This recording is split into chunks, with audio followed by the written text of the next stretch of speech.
You're listening to the For I Will Be With You podcast. For I Will Be With You. Daily reflections on recovery from the Bible.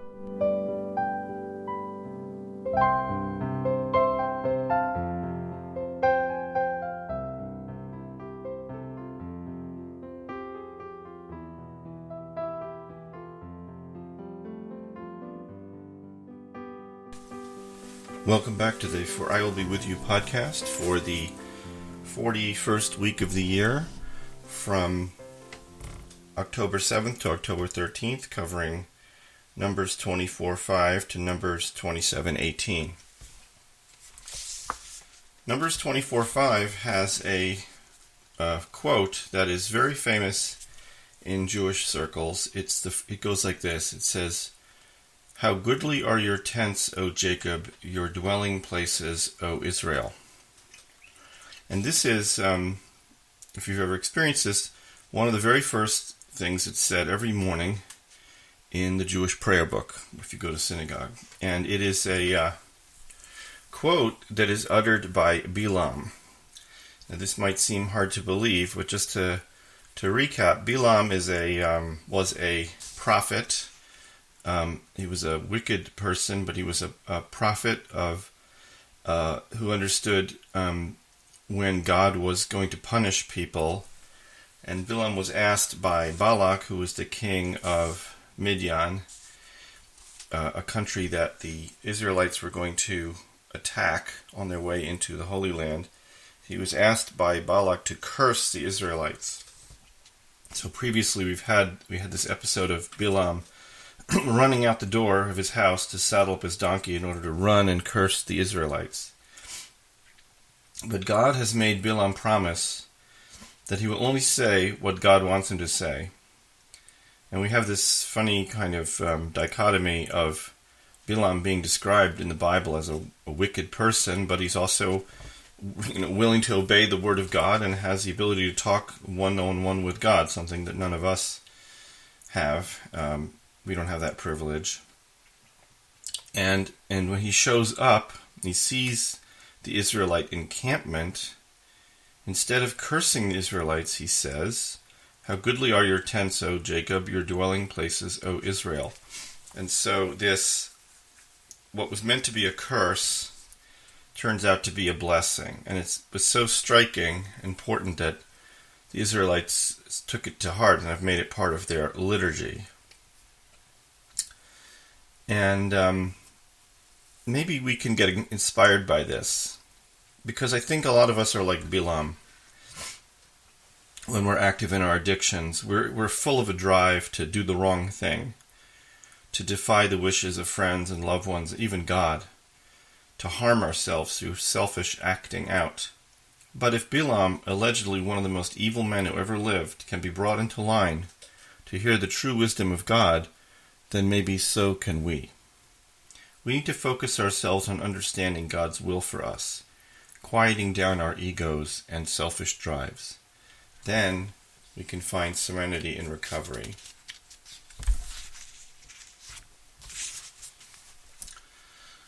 Numbers 25:10 to 25:12 takes us to the next moment that's described in the Bible. And I'll tell you what happened first, and then I'll tell you what the verse says. After Bilam has failed to curse the Israelites, the nation of Midian sends its daughters, its princesses, to tempt the Israelites into idolatry and sexual immorality, including a prince of the Israelites who's tempted into performing illicit sexual acts right in front of Moses. And Phinehas, who was the grandson of Aaron the Cohen, the priest, takes it upon himself to avenge this disgrace and kills the woman and the prince and right in front of Moses. And so God responds in Numbers 25:10 and says, God spoke to Moses, saying, "Phinehas, son of Eleazar, son of Aaron the priest, turn back my wrath from upon the children of Israel, when he zealously avenged my vengeance among them, so I did not consume the children of Israel in my vengeance. So Phinehas has taken action, and he's killed this Israelite prince who was cohabiting with the Midianite woman. And what happens, though, is that his decision, this decisive action, causes God to withhold the serious punishment that he was about to mete out against all the other sinful Israelites in this disgraceful episode. There's much to say about this. It's a little bit confusing, but one aspect of the Phinehas story is relevant to recovery in the sense that sexual acts and lack of self-control can be very bad in sobriety. This is why, for example, a lot of sponsors discourage newcomers from dating in early sobriety. Recovery is demanding. It's a demanding process, and it's a fragile environment for personal work, and it can be disrupted by the ups and downs of a romantic relationship or sexual intrigue. And then there's also a potential for an addict to transpose addictions. This is unfortunately very common, where someone might stop drinking or using drugs, but then act out compulsively in terms of sex and sort of transfer the addiction onto sex. And this is usually a disastrous scenario. And so what we can learn from the Phinehas story is that there may be a value in taking a decisive, seemingly harsh action in order to stop a behavior that's destructive and toxic. Numbers 25:14 to 25:15 reads, "The name of the slain Israelite who was slain by Phinehas with the Midianite woman was Zimri, son of Salu, leader of a father's house of the Simeonites, and the name of the slain Midianite woman was Cosbi, daughter of Zur, who was the head of the peoples of a father's house in Midian." So, interpreting what this means is that both the man and the woman who were killed by Phinehas were a prince and a princess, respectively. Zimri was a prince of the tribe of Simeon. Cosbi was a princess of the land of Midian. And when they engaged in idol worship and illicit sex in public view of Moses, Phinehas killed them both in the name of heavenly righteousness. So one thing that's shocking about this moment is the realization that Midian, a country which is now thought to be where Saudi Arabia is today, that Midian would send its most privileged women on a mission of such degradation to seduce the Israelite men and commit licentious acts in public just to demoralize the Israelites and cause them to surrender. You have to kind of imagine what this must have looked like. This can tell us something about the power of fear and resentments. The Midianites were so afraid of the Israelites, so consumed by fear and resentment of their advancing and success, that they basically prostituted their own daughters to try to stop the inevitable conquest. And we do this in addiction too. We may destroy what is most precious to us to avoid dealing with our fears. Our resentments drive us to toxic behavior that can kill us and ruin those around us. And look at Zimri. Being a prince of Israel was not enough to protect him from losing self-control. Status and accomplishment mean nothing in the face of raw, untreated addiction. Numbers 25:12 to 13 reads, "There say, behold, I," meaning God, "I give him," meaning Phinehas, "therefore I give him my covenant of peace, and it shall be for him and his offspring after him a covenant of eternal priesthood, because he took vengeance for his God, and he atoned for the children of Israel." So this is a perplexing moment in the Bible. Phinehas, who has just killed two people, right or wrong, is being rewarded with a covenant of peace, an elevation to the level of priest. Does he deserve it? And it may not make sense on the surface. But for anyone who is ever out to take firm, distasteful action or undertake serious, tough love to help an addict recover, it makes perfect sense. Sometimes difficult decisions must be made, and actions that might otherwise be unthinkable must be taken to save someone's life. Phineas understood this. He knew that if he did not leap into action to stop this plague of idolatry and sexual immorality that was sweeping through the Israelite camp, that they would have been completely lost. They would have forfeited their right to enter the promised land. They would have been killed by the angry hand of God. So Phinehas's violent decision saved Israel. For this he was rewarded, and everyone else experienced peace. This is what it means to Phinehas to recover a covenant of peace. Recovery is about taking action. In some cases, the actions may seem extreme, but they may well be necessary. I want to just digress for one quick second on an aspect of this verse that might, if you were paying really, really close attention, you might have caught, which is that why isn't Phinehas already a priest? He's the grandson of Aaron. Aaron's the high priest, and Aaron's descendants are priests. So why is Phinehas not included? Why does he have to be elevated to the priesthood? And the answer is that when God bestowed the priesthood on Phinehas, on Aaron, and told Aaron that his descendants would be the priests for all time, that meant anybody who was not yet born. So he said, the priesthood would be Aaron and Eleazar his son and any of their descendants, but Phinehas was already alive, so he was excluded from this. But he wasn't grandfathered in, so to speak. Anybody born after him in that priest family would be a priest, so he was left out. So even what's interesting, I think, from recovery is that he didn't have a resentment about that. He was still ready to leap into action and do the will of God. Even he could have been sitting around sulking about not being included in the priesthood, but he chose not to, and maybe that can be an inspiration to us. Numbers 27:1 to 27:5 gets into a new story. It says, "The daughters of Zelophehad stood before Moses, before Eleazar the priest, and before the leaders and the entire assembly at the entrance to the tent of meeting, saying, 'Our father died in the wilderness, but he was not among the assembly that was gathering against God in the assembly of Korach, but he died of his own sins, and he had no sons.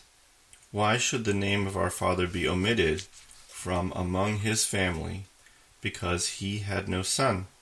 Give us a possession,'" meaning a possession of land in the Holy Land, "among our father's brothers." And Moses brought their claim before God. So what's going on here is that God has instructed Moses that the Holy Land, the land of Israel, was to be divided among the tribes.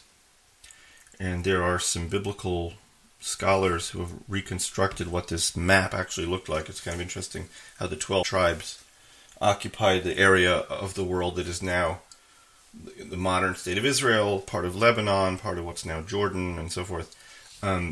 The original biblical land of Israel was divided into 12 kind of districts, I guess you could say. So each one would then be subdivided into parcels of land for each family. But the way it was originally brought down is it was based on the men. The men as head of households would have an assignment of land. So the daughters of Zelophehad bring forward this request that they too, since they don't have a brother, they too deserve to have their inheritance of the land of Israel. And Moses asks God, and God responds in Numbers 27:7, says, "The daughters of Zelophehad speak properly. You shall surely give them a possession of inheritance." And I think that this story, in addition to being kind of a landmark moment of feminist Bible study, this story can teach us an important lesson about the process of recovery. The daughters had a legitimate grievance they wanted addressed. They were courageous to seek Moses' decision on this. It would have been easy for them to hold back out of fear of being ridiculed or punished and seethed with resentment. And you have to realize at this time in history, women were not women were not encouraged to act this way, and it was might have been even dangerous for them. But they believed that they had an important question, and they asked in a respectful way. But addicts can do the opposite. We want something that we feel we're entitled to, but we're afraid to advocate for ourselves, so we disappear into resentment and isolation, or we lash out, angrily demanding things of people and getting the opposite of what we want. None of this is healthy. So the story of the daughters of Zelophehad should inspire us to find a solution to our problems through the help of an experienced advisor. They went to seek the help of Moses in this, and what's interesting too is that Moses turned around and asked God. It was a question that even Moses couldn't answer off the top of his head. He took the question up to a higher authority himself. So that can inspire us to seek experienced guidance when we need it and not try and figure everything else out on our own. Numbers 27:12 reads, God said to Moses, "Go up this mountain of Abiram and see the land I have given to the children of Israel." So, as we learned earlier in Numbers 27, God will not allow Moses to enter the land, will not enter the promised land, as punishment for his earlier transgressions of hitting the rock. However, God allows Moses to see the land from the top of a mountain. This might seem a little unfair or even cruel. Like, here you get to see it, but you can't go there, even though you've been working your whole life in order to get there and get these people there. But it's actually an act of kindness. Moses longs to see the land, even if he can't go there. And the fact that the children of Israel will get to enter the land is an immense triumph for Moses, the culmination of his dream and his life's work as a prophet. So the moment is bittersweet, to say the least. And recovery presents similar moments. We may never get to where we want to go, truly, but we will be rewarded for trying. Like Moses, too, we may personally fail in our mission, but our work with others will propel them to success they dream about. Recovery is a cyclical process. We can be led to the top of the mountain to be shown where we might go if we work hard. Then perhaps we aren't able to accomplish what we need to do and get there in one cycle, but we can try again with God's help and forgiveness. Numbers 27:15 to 27:18 reads, Moses spoke to God, saying, "May God, God of the spirits of all flesh, appoint a man over the assembly, who shall go out before them and come in before them, who shall take them out and bring them in, and let the assembly of God not be like sheep that have no shepherd." God said to Moses, "Take to yourself Joshua, son of Nun, a man in whom there is spirit, and lean your hand upon him." Moses, at this moment, realizes that the time has come to find someone to take over for him. God tells him how to identify the right person, which is Joshua. He says, lean your hand upon Joshua. And leaning of hands, which you imagine sort of pressing your hands on someone's shoulders, was a signified transition of leadership from one generation to the next. And what's interesting is that this is currently how rabbis are ordained. Actually, still they're leaned on, and this tradition is said to go all the way back to Moses. And we have leaders in recovery too. According to the traditions, they are trusted servants; they do not govern. So too were Moses and Joshua. They were trusted servants of God, trusted by people to lead. They were not politicians.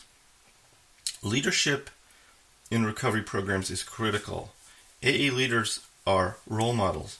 They need to be trusted servants who derive their authority from the God consciousness of the program. When it works incredibly.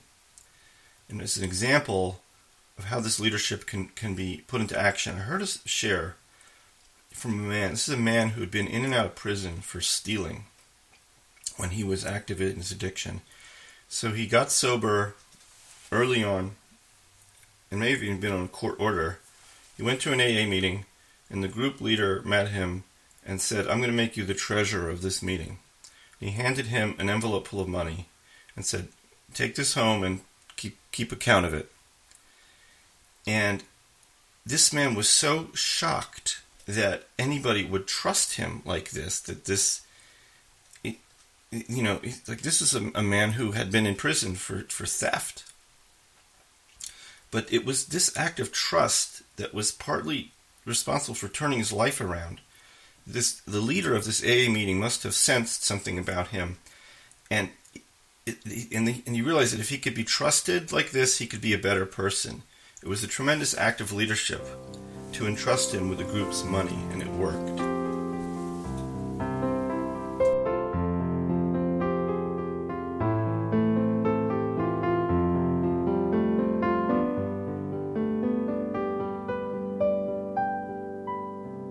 You've been listening to the For I Will Be With You podcast. Daily reflections on recovery from the Bible. www.foriwillbewithyou.com